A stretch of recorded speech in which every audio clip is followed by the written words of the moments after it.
ഞാൻ ഏറ്റവും വലിയ ചലഞ്ച് കൊടുത്തിരിക്കുന്ന ശോഭനയ്ക്കാണ്. മണിച്ചിത്രത്താഴിലെ ഗംഗ ഗംഗ എന്ന് പറയുന്ന സ്ത്രീ മിക്കവാറും ഒക്കെ സാരിയും ബ്ലൗസുമാണ്. അതിലെന്ത് കാണിക്കാനാ? അപ്പോൾ പാട്ടിന്റെ ഒന്ന് രണ്ട് സ്ഥലത്ത് പിന്നെ ശോഭന ചൂരിദാറിന് വരുന്നുണ്ട്, ബാക്കി മുഴുവൻ സാരികളാണ്. പിന്നെ നാഗവല്ലിയായി മാറുമ്പോഴുള്ള ഡ്രസ്സാണ്.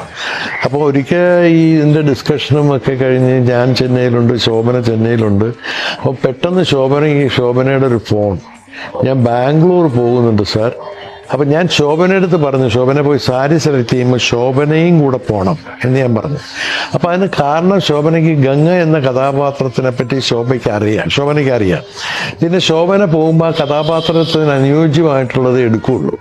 അപ്പോൾ ശോഭന പോകാമെന്ന് പറഞ്ഞിരിക്കുകയായിരുന്നു. പെട്ടെന്ന് തന്നെ വിളിച്ചിട്ട് പറഞ്ഞു, ഞാൻ ബാംഗ്ലൂർ പോവുകയാണെങ്കിൽ നാളെ വരുള്ളൂ, ബാംഗ്ലൂരിൽ സാരിയുടെ ഭയങ്കര സെലക്ഷൻസ് കാണും സാറേ, അവിടെ നിന്ന് പറഞ്ഞു എടുക്കണമെന്ന് ചോദിച്ചു. ഞാൻ പറഞ്ഞു തീർച്ചയായിട്ടും എടുക്കണം. അപ്പോൾ ശോഭന എൻ്റെ അടുത്ത് ചോദിച്ചു, എന്താണ് സാറിൻ്റെ മനസ്സിൽ എന്താണ് കാര്യം എന്ന് ചോദിച്ചു. ഞാൻ പറഞ്ഞു ശോഭന വളരെ സിമ്പിളാണ്. ആര് കണ്ടു കഴിഞ്ഞാലും ഏത് കടയിൽ പോയാലും കിട്ടുന്ന തരം സാരി ആയിരിക്കും. തൊട്ടടുത്തുള്ള ജൗളിക്കടയിൽ പോയി കഴിഞ്ഞാൽ ഈ സാരി വാങ്ങാൻ കിട്ടുമെന്ന് തോന്നണം.